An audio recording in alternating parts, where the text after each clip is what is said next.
where the conversation takes us. As promised last week, Jim's Fish Room's got a special update this week, and I've got Bruce Jensen, who was the pet shop owner back, we just figured out, when we were about 12 years old. Ray and I, 12 and 13 years old, and we became good friends and spent many years at one of the two shops, and we'll have Bruce describe his career a little bit in terms of shops. Just know that that's Ray and I's beginnings.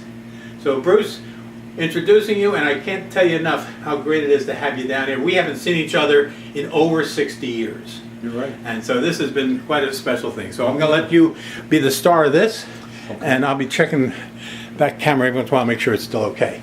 Why don't you just talk briefly about your history, how you got into the business, Sure. how it evolved. Actually, what happened was one of my father's best friends one day gave me an aquarium and some guppies. And that's what started the whole thing. I think it was a 15-gallon tank and probably about maybe a couple dozen guppies of various sizes. Babies, medium size, and of course they just kept propagating. And at the time I started adding tanks in the basement, money I had made from my paper route, and I was breeding fish down there because I was quite interested, read up a lot about it, and my father realized I was quite interested and told me he was going to send me to college. And I told him, a waste of your money and my time, because I wasn't a very good student in school. And I found so many things that you learned didn't seem to have a practical application. And so that's why I turned down the college opportunity. And a couple months after that, my father said to me, "How would you like to have your own business?" "Sure, Dad." What age were you at this point? I was 15, junior in high school, and my father went out and borrowed $3,500, put 3 months payment ahead of time as security for the business, and suddenly there we were in business. My mother hated the whole thing because she had to work at the shop during the day when I was in school. And I wasn't too crazy about it because I lost my social life. And at any rate, that's how that all worked out. So from 54 to 59, that was my first experience running a business, which I wasn't too happy about. I just felt like I was trapped more than anything else. And my father had trapped me because he's a very impetuous individual, a great guy, but he would make some moves that would be unexplainable. That's just the way he was. He was an electrician by trade, worked a lot of extra hours for friends of his, doing free electrical work, always made a good salary, but never handled his finances very well. Well, it's interesting because when you were at the Gateway Shopping Center, which is just a string of 3 buildings in a little strip mall, That's right, on the edge of Metuchen, which is a small town about a mile square. sure, Ray and I, on our bikes, would travel from the other corner of town, right, which is not that far, but it's the other end of town, yeah, sure. and that's how we got to know each other. And so why don't you describe, do you remember us at that store, or only from when you ended up in town? So transition, if you will. Not too much. What kind of business did you have there, and your clients? It wasn't a very successful business. I know I started out making about $15 a week for the first 2 or 3 years. Then I doubled my salary to $30 a week, which doesn't sound like much, and it wasn't really much. I had made more when I was a paperboy. We were talking about that. We both have a history of the paper routes in those days. That's right. Kids are too protective today. From the paper route, you learned you had to get up at 5:30 in the morning, whether you liked it or not, Exactly, yep. 7 days a week. Yep. You had to please the customers, or you didn't get a tip. Right. You had to count money. You had to be Sure. business-wise. Sure. It really laid a foundation for what became your business. And you probably had the same thing I did. A business manager would come and collect from you every Exactly. week. Yeah, And everything had to jive. that's right. He was collecting his money whether you had any left over or not. Absolutely. But I mean, it always worked out okay. It was not a problem in that respect. But it was the first business experience that I had. And So paper route really made a foundation for the businessman Yeah. you became. and as a in matter the of store. fact, with the paper route, I bought my trains, you know, Lionel trains at that time that were very popular.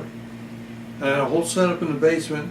And because I was having so much enjoyment out of it, my father did give up his workbench and a pool table, or a ping pong table we had downstairs. We built a trestle between the two because there was a difference in height.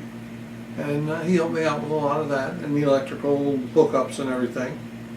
And the paper route was a good success and a good learning experience at a young age.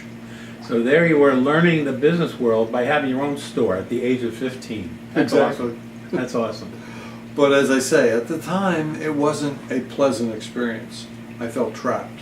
So it wasn't a hobby that just got carried away. It was No.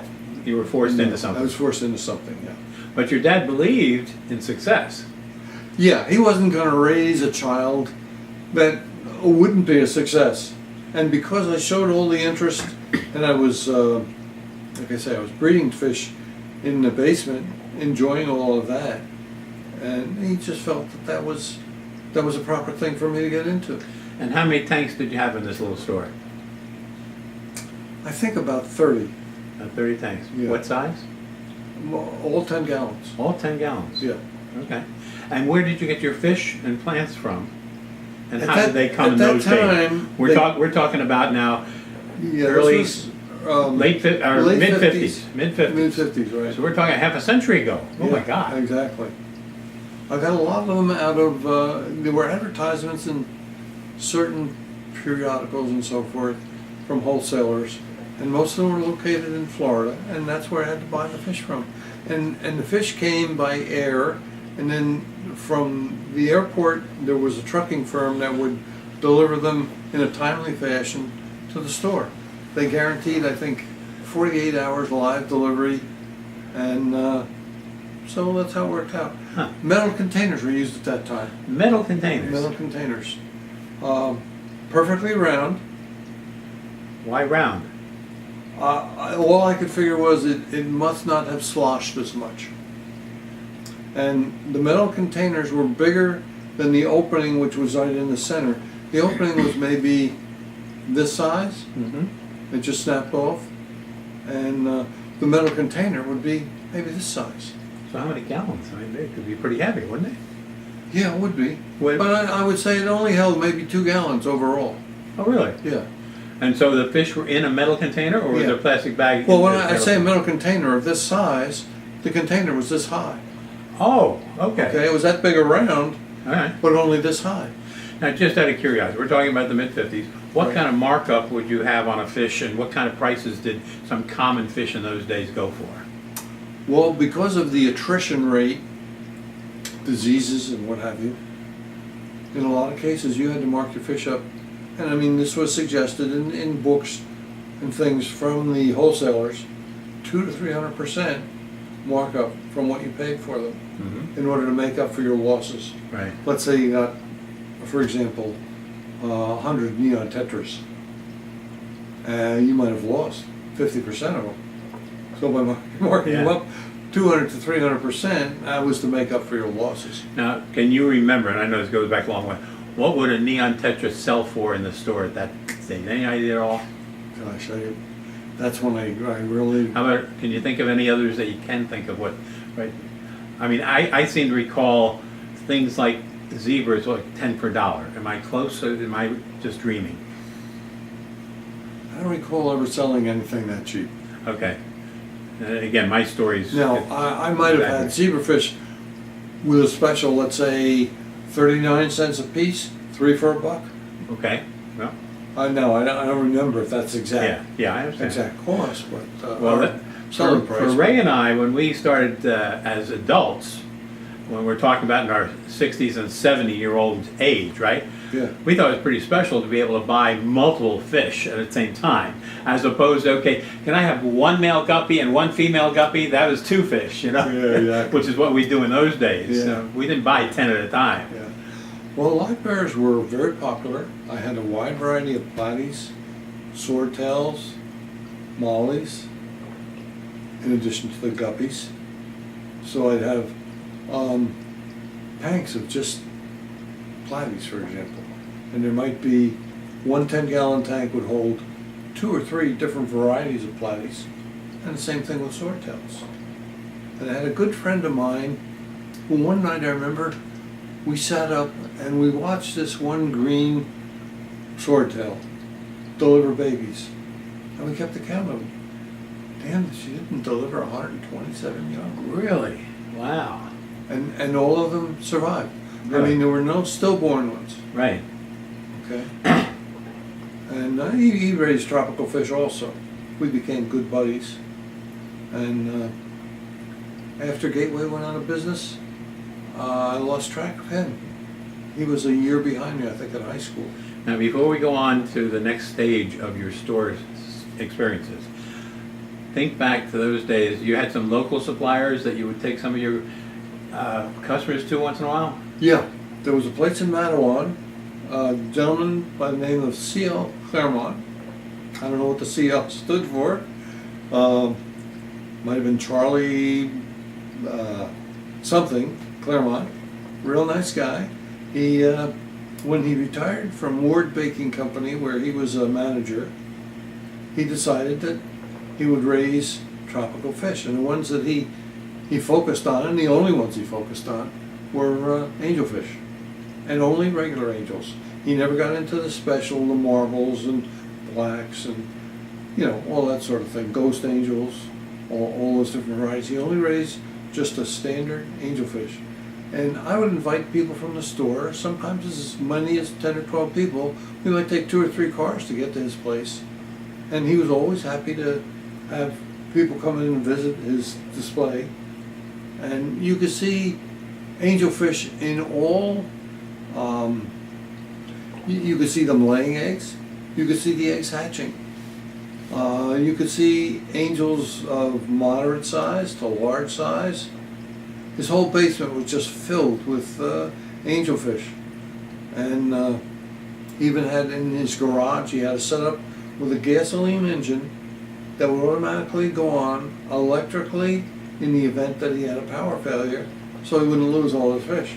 He still had air provided for his fish if necessary, if there was an emergency. He was a real nice guy. His wife was lovely. She enjoyed the company. They were always very Accommodating? accommodating, yeah, that's the word. Yeah. That's nice. That's another dimension to shopping for fish when you would go Oh, on absolutely. field trips, as Yeah. it were. And that was the only guy at the time that I bought angelfish from, because I wasn't getting into the marble angels and black angels and all that sort of thing. Did they have those other varieties of angels back then? I'm not sure. They might not have. Yeah. Might have been just the standard angels. The other thing you were talking about before when we were having lunch together was the type of tanks. And in one of Ray's videos that we did, we were able to share one of my original tanks. It was a 50-gallon tank, stainless steel, slate bottom, Right. and asphalt or tar sealant. That's right. And Putty. all the tanks were like that, weren't Putty. Putty is what it was. they? Okay. Because I sold cans of the putty for people who wanted to repair their tanks. And in a lot of cases you had to kind of semi-heat it up so it would be more pliable Right. and it would seal better. Yeah. At any rate, I remember he had several tanks. I don't know where he got them from. There was a heating element that went into a dome that was installed in the tank from the slate bottom.